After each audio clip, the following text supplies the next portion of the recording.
Hello বন্ধুরা, আসসালামু আলাইকুম। আশা করি আপনারা সবাই ভালো আছেন। আজকে ময়নাদের বাসায় কুরবানির মাংস কিভাবে সংরক্ষণ করে রাখা হচ্ছে চলুন গিয়ে দেখে আসি। সকাল 9টা-10টার দিকে বাচ্চারা সবাই বসে খেলা করছে।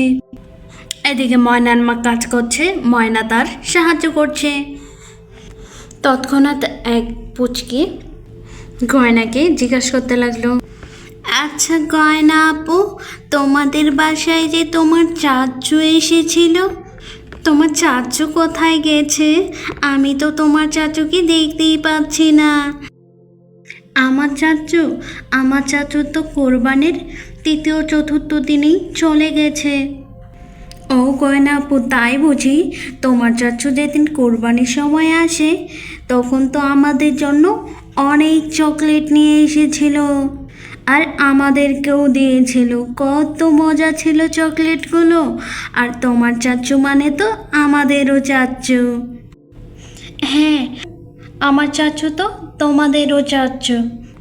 আমি কিন্তু অনেকগুলা চকলেট পেয়েছিলাম।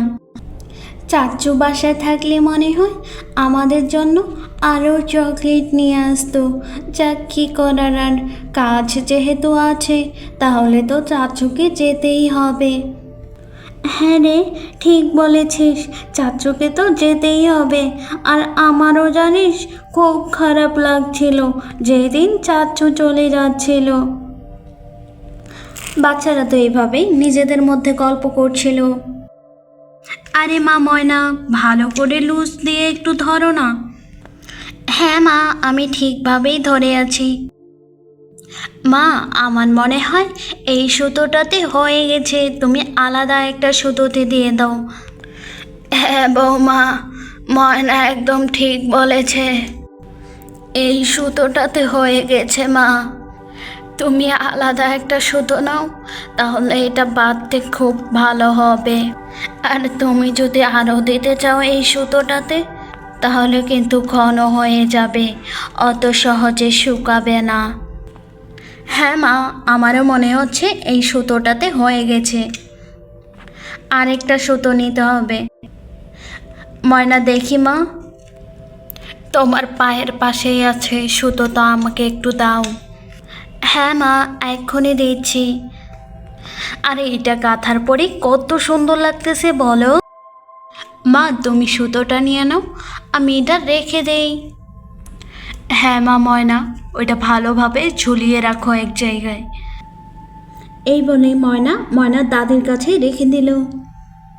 এদিকে ময়নার মা আবারও সুতো নিয়ে আবার গাঁথতে লাগলো। আচ্ছা মা, তোমরা এগুলো কি করছো?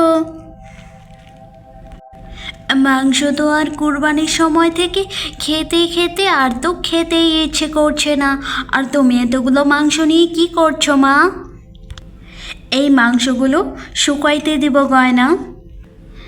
কেন মা, কেন তুমি মাংসগুলো শুকাইতে দিবা?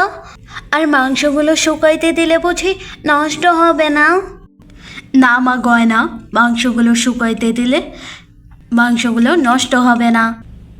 দাদু ভাই, গয়না, তুমি কি জানো এইভাবে আগেকার যুগের মানুষগুলো মাংস শুকিয়ে রাখতো, যখন ইলেকট্রিকের জিনিস বা ফ্রিজ কিছুই ছিল না। আর এভাবে করে মাংস শুকিয়ে রাখলে তো অনেক দিন পর্যন্ত খাওয়া যায়। হ্যাঁ মা, আপনি একদম ঠিক বলেছেন। আর আমাদের মতো মধ্যবিত্ত মানুষগুলো এইভাবে মাংস সংরক্ষণ না করেই বা কী করবে? গরুর মাংসর যা দাম, এই কুরবানির সময় 3-4 দিন ধরে মাংস খাওয়া হচ্ছে দেখেই তো খেতে ইচ্ছে করছে না। কিন্তু মাংসগুলো শেষ হোক, 1 সপ্তাহ পরেই দেখবেন যে মাংস খাওয়ার খিদে চলে এসেছে। আর আমাদের মতো মধ্যবিত্তরা ওরা কি করবে বলুন? তাই তো সবাই এভাবে শুকিয়ে রাখে, আর বেশ অনেক দিন পরে খেতে পারে ভালোভাবে। আচ্ছা আন্টি, আপনি যে এইভাবে মাংস শুকিয়ে রাখছেন, এই মাংসের প্রসেসটা কি? মাংসের প্রসেস বলতে তো সেরকম কোনো কাজে নেই। এইটা তো খুবই সোজা। মাংসটাকে লবণ হলুদ দিয়ে ভালোভাবে সিদ্ধ করলেই হয়ে গেল। ও আন্টি, তাই বুঝি? আর এটা মনে হয় অনেক দিন পর্যন্ত থাকবে। হ্যাঁ মা, অনেক দিন পর্যন্ত থাকবে।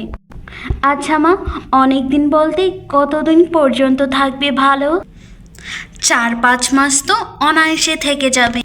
আর যদি ভালোভাবে শুকিয়ে প্রসেস করে রাখা যায় কাচের বয়মে, তাহলে তো 9-10 মাস অলরেডি থেকেই যাবে। একটুও মনে হয় নষ্ট হবে না মা? না মা, গয়না একটুও নষ্ট হবে না। হ্যাঁ বৌমা, হয়েছে এবার। বাকিগুলো গেঁথে ফেলো। আজকে যা রোদ পড়েছে, আজকেই তো অর্ধেকটা মনে হয় শুকিয়ে যাবে। তাড়াতাড়ি করে নাও মা। হ্যাঁ মা, আমি তাড়াতাড়ি করেই নিচ্ছি। তৎক্ষণাৎ চলে আসলো। গিন্নি, বাসায় কি করছো তুমি? এই তো ময়নার বাবা, মাংসগুলো শুকোতে দিচ্ছি।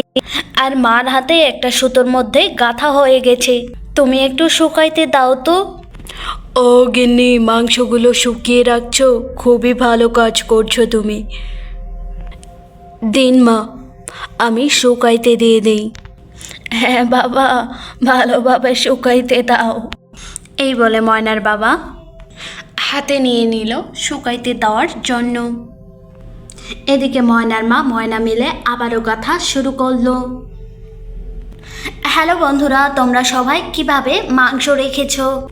আচ্ছা, তোমাদের মাও কি ময়নার মার মতো মাংস শুকিয়ে রাখছে নাকি অন্যভাবে রাখছে? আজকের গল্পটি এই পর্যন্তই। দেখা হবে নতুন কোনো গল্পে। আল্লাহ হাফিজ, আসসালামু আলাইকুম।